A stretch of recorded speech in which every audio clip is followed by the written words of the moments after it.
नमस्कार दोस्तों। कहानियों की श्रृंखला में आज हम शिवानी की कहानियों के बारे में बात करेंगे। शिवानी एक अद्भुत लेखिका थी। उन्हें कई भाषाओं में पकड़ थी। उनका जन्म गुजरात में हुआ था, लेकिन उनके बातचीत में कुमाऊँ मतलब पहाड़ी क्षेत्र का ज़्यादा प्रभाव मिलता था। उनकी कुछ कहानी के नाम मैं बता देती हूँ। तो उनका जन्म तो पहले सुन लीजिए। 17 अक्टूबर 1923, मृत्यु हुई 21 मार्च 2003। और उनका वास्तविक नाम गौरापंत था, किंतु वे शिवानी नाम से लेखन करती थी। उनका जन्म विजयदशमी के दिन हुआ था, राजकोट गुजरात में।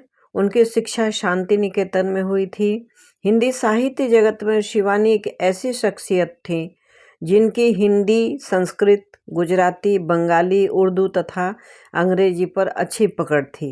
शिवानी अपनी कृतियों में उत्तर भारत के कुमाऊँ क्षेत्र के आसपास की लोक संस्कृति की झलक दिखलाने और किरदारों के बेमिसाल चरित्र चित्रण करने के लिए जानी गई। उनकी लिखी कृतियों में कृष्णाकली, भैरवी, आमादेर, शांति निकेतन, विषकन्या, 14 फेरे आदि प्रमुख हैं। उन्होंने अपनी कृतियों में नायिका के सौंदर्य और उनके चरित्र का वर्णन बड़े दिलचस्प अंदाज में किया है। कुछ कहानियों के नाम सुन लीजिए। लाल हवेली, लाटी, नथ, पिटी हुई गोट, गूंगा, दंड, मन का प्रहरी, श्राप, लिखूं कहानी का ही नाम है, क्वेश्चन मार्क है, मेरा भाई, अपराजिता, निर्वाण, सौत, 3 कन्या, चन्नी, धुआं, आमी जे बनलता, अरुंधति, यह संस्मरण है, गंगा बाबू कौन, यह भी संस्मरण है। तो इनमें से कोई कहानी उठाते हैं और सुनाने की कोशिश करते हैं। शिवानी की लिखी एक कहानी बड़ी प्यारी कहानी है। इसका शीर्षक है नथ। तो चलिए इसे सुनाते हैं आपको, आशा है अच्छी लगेगी। तो इसकी जो नायिका है उसका नाम पुट्टी है। तो यहीं से शुरुआत है कहानी की कि पुट्टी ने उठकर अपनी छोटी सी खिड़की के द्वार खोल दिए। धुएं से काली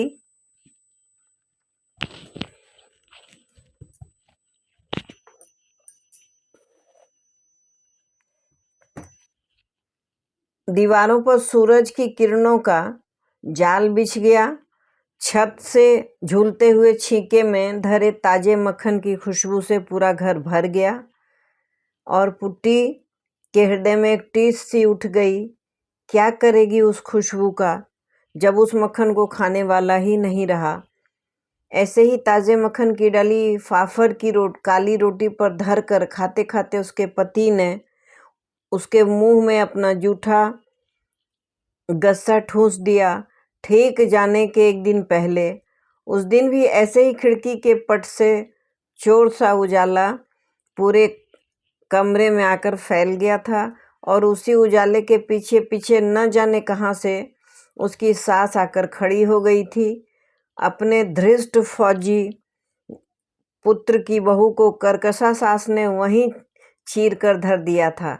हद है बेशर्मी की भी। हमारे कुमाऊं की छोकरी होती तो ऐसे बेशर्म थोड़े ही न होती है न। तिब्बत की लामानी इसी से गुण दिखा रही है। सास के जाने के पश्चात वह कितनी देर तक पति की छाती पर सिर धरे सुबकती रही, पर जिस छाती को चीनियों की गोलियों की वर्षा झेलनी थी, वह सुंदर पत्नी की टेक बनती भी कैसे।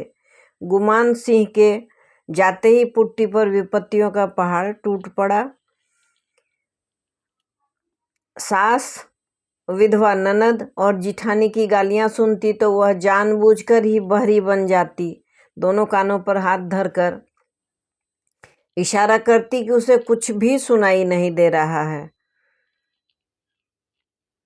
विधवा ननद का पर्वताकार शरीर क्रोध के भूकंप से डोल उठता, अंधी कानी बहरी लड़कियां क्या अभी और बची हैं भौजी तुम्हारे तिब्बत में? अभी हमारा एक भाई और भी तो है।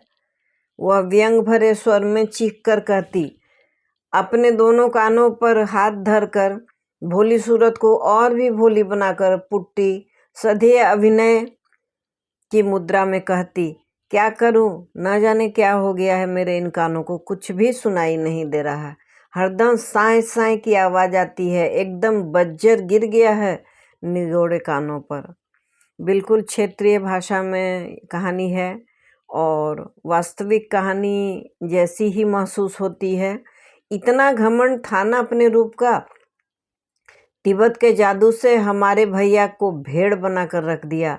इसी से भगवान ने सजा दी। भगवान करे तुम्हारे कानों पर ही नहीं, पूरे शरीर पर बज्जर गिरे। कुलच्छनी ना होती तो क्या गुमान को लद्दाख जाना पड़ता?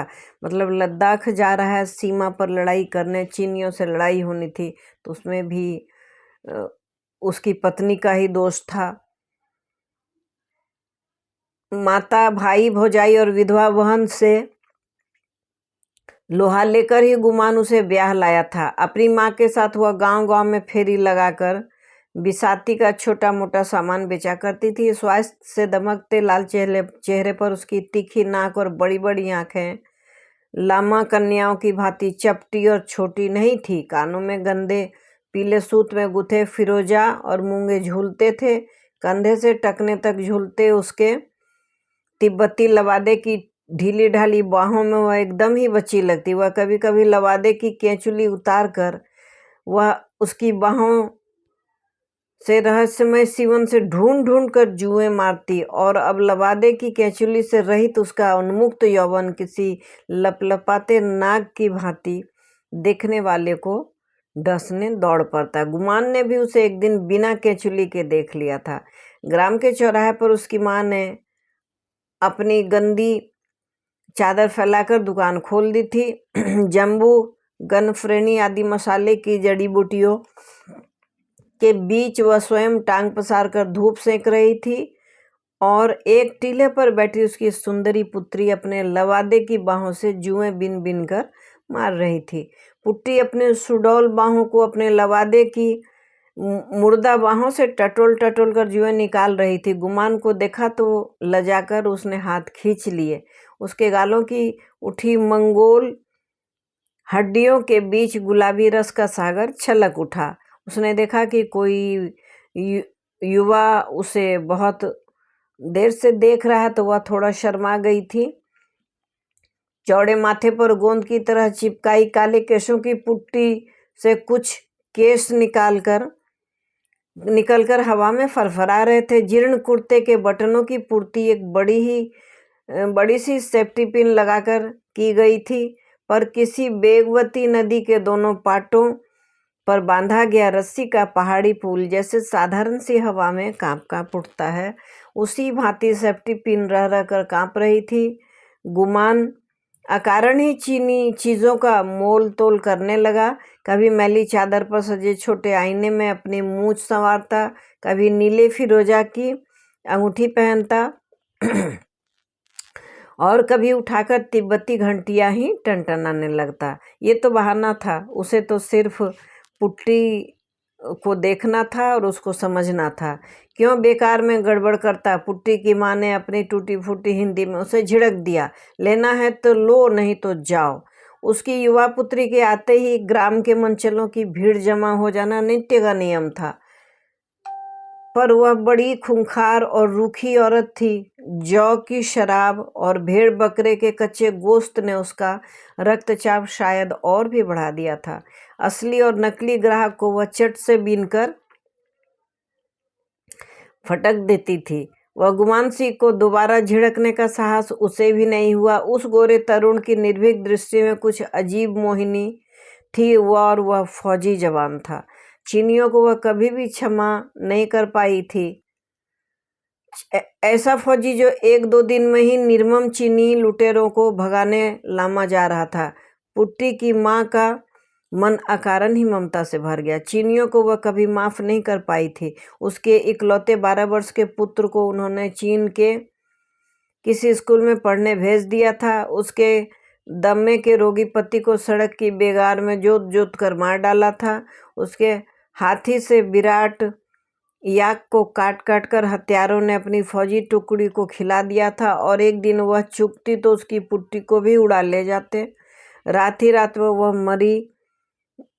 वह मनी पद्मी हूँ जबती पुत्री को खींचती गिरती पड़ती तिब्बत की सीमा पार कर गई।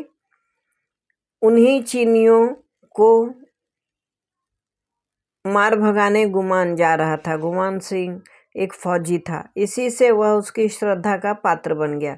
वह नित्य ही उस समय में पहुंच जाता जहां पुट्टी अपनी माँ के साथ रहती थी। पुट्टी उसके लिए मक्खन, नमक वाली गरम तिब्बती चाय और पशम सहित भुने गए भेड़ की रान के बड़े बड़े टुकड़े तैयार कर लाती। पुट्टी की माँ दोनों पर अपनी छोटी छोटी आंखों का अंकुश लगाए बैठी रहती। फिर भी न जाने कब पुट्टी के मंगोल कटाक्षों की अर्गला गुमान के हृदय कपाट पर स्वयं ही लग जाती।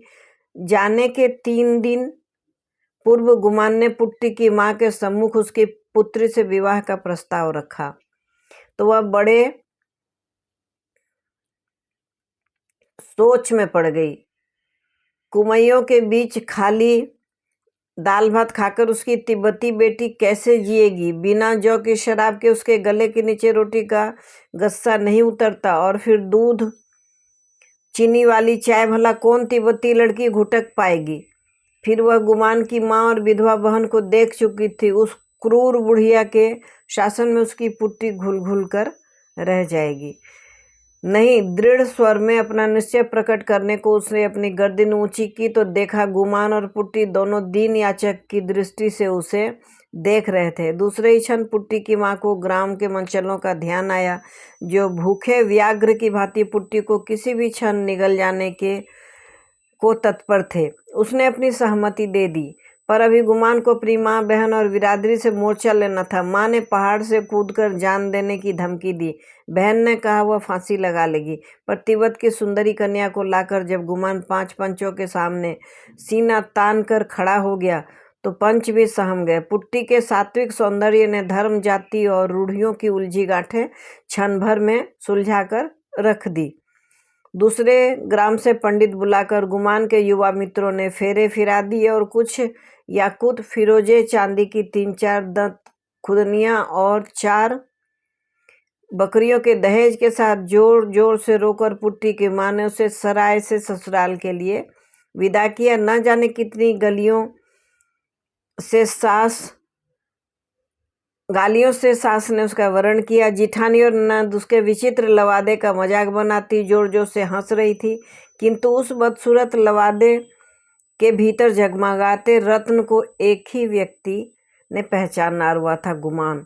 वह जितना ही अपनी भोली विचित्र पत्नी को देखता उतना ही उसके सौंदर्य में डूबता चला जाता। पुट्टी बहुत कम बोलती और बोलने और हंसने में उसके गालों की ऊंची हड्डियां कुछ और भी ऊंची हो जाती। गुमान का कमरा बेहद छोटा था और अंधेरा। एक कोने में ताजे खोदे गए मिट्टी से सने आलूओं का ढेर लगा था। दूसरी ओर 2 टूटे हुए हल दीवार से टिके थे, जिन पर उसकी खाकी वर्दियां टंगी थी। काली दीवार पर एक बड़ा सा आईना टंगा हुआ था, जिसे गुमान मद्रास से खरीद कर लाया था। उसी आईने में युगल प्रेमियों ने एक साथ अपना चेहरा देखा तो दिन भर की कड़वाहट धुल गई। रात को अपनी नवेली पत्नी के लिए गुमान कमरे में ही खाना ले आया तो वह कट कर रह गई। वह बार बार अपने गर्दन हिलाकर कमरे में खाने की व्यवस्था पर असंतोष प्रकट किया। टूटी फूटी पहाड़ी में अपनी लज्जा व्यक्त करने की चेष्टा की, परंतु वह जिधर गर्दन फेरती वहीं उसका सजीला पति उसके मुंह में गस्सा हंस देता। पुट्टी अपनी ढीली ढाली बाहों में मुंह ढांपने की चेष्टा कर अपनी तिब्बती भाषा में न जाने क्या बुदबुदाती, और गुमान उसके विचित्र बड़बड़ाहट को दोहराता तो वह खिलखिला उठती। गुमान होठों पर उंगली रखकर उसे इशारे से समझाता, धीरे हंसो, बगल वाले कमरे में अम्मा लेटी हैं।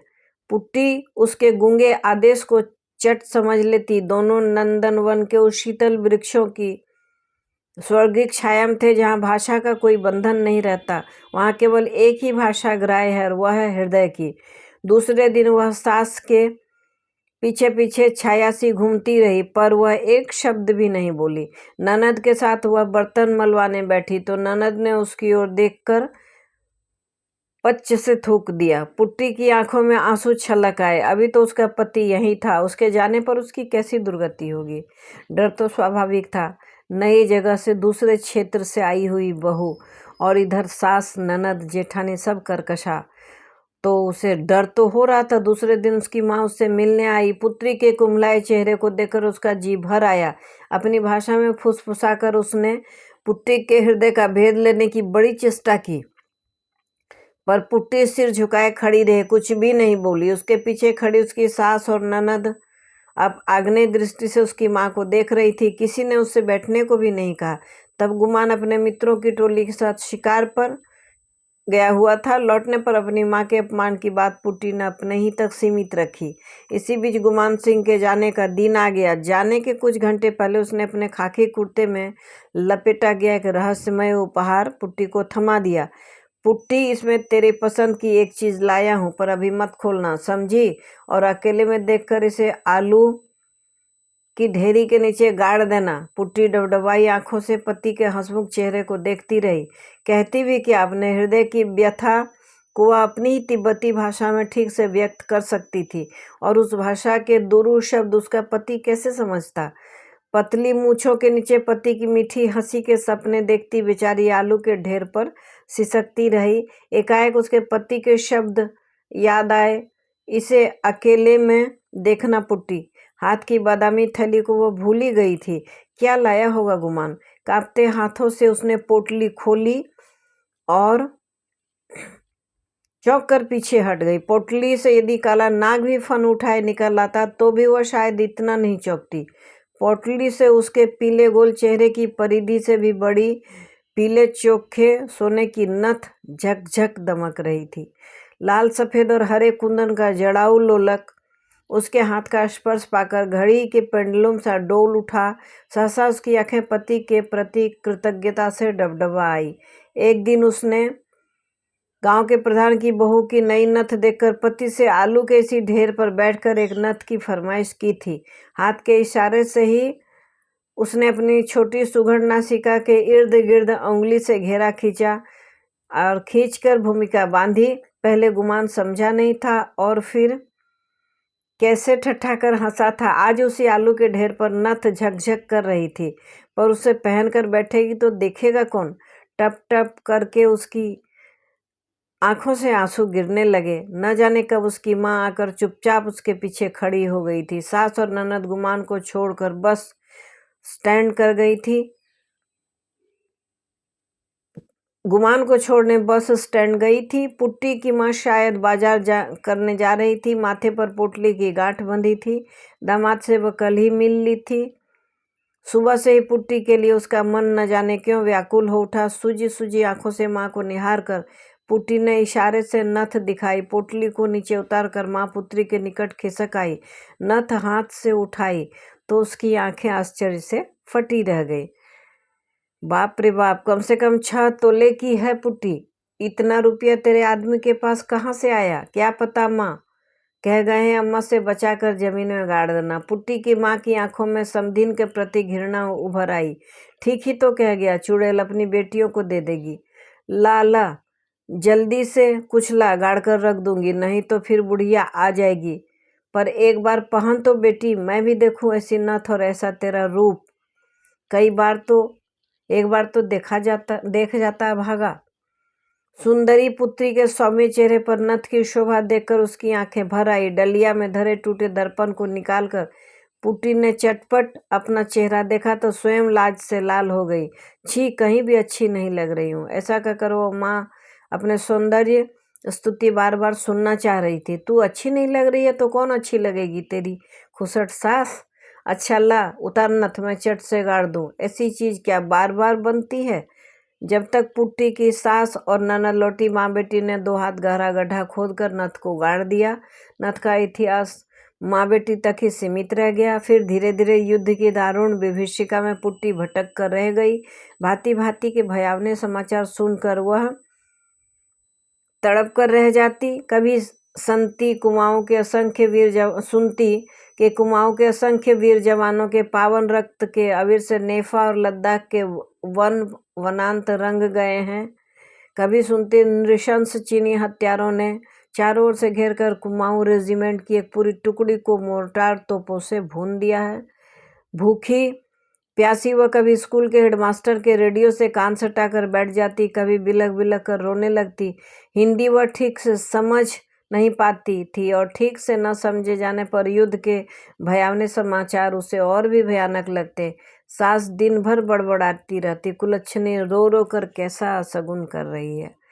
बहुत दिनों तक गुमान की कोई चिट्ठी नहीं आई और एक दिन एक तार आया। कुमाऊं रेजिमेंट का गुमान सिंह दुश्मन की गोलियां झेलता हुआ आखिरी दम तक अपनी चौकी पर डटा रहा। अंत में जांग में गोला फट कर लगने से वह वीरगति को प्राप्त हुआ।